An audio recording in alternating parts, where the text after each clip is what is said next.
Hola, ¿qué tal? Muy buenas, bienvenidos a este nuevo vídeo donde vamos a ver cómo podemos hacer unos cambios en el navegador de nuestro Xiaomi, porque a mediados de agosto, septiembre comenzaron un poco raro, ya que los usuarios de los teléfonos móviles Xiaomi se han dado cuenta de que sin previo aviso el navegador de Chrome abre una página de dudosa procedencia, que es esta que tenemos aquí, es minnav.com, ¿vale?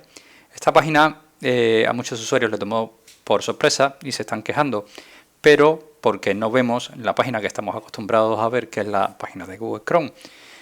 Y bueno, la gente se pregunta si esto es algún virus. La verdad es que esto no es ningún virus, esto es más que un servicio de búsqueda de Xiaomi que nos ha querido obligar a que lo utilicemos, pero esto tiene solución. Y por eso en este vídeo te voy a mostrar cómo podemos volver a ver la página de inicio de Chrome en nuestro teléfono móvil Xiaomi. Así que para esto solamente nos vamos a dirigir a los tres punticos que tenemos aquí arriba, nos vamos a configuración y vamos a hacer scroll hacia abajo. Una vez que estamos ya al final de todo, verás que tienes la página principal en la cual vamos a hacer un clic y lo que tenemos que hacer es cambiar esto, ¿vale? Vamos a cambiar esto por la página de Google, por lo tanto, así que aquí vamos a poner google.es, así tal cual, sin guiones y sin HTTPS. Vamos a irnos para atrás, nos iremos para atrás, vamos a abrir la pestaña, la cerramos.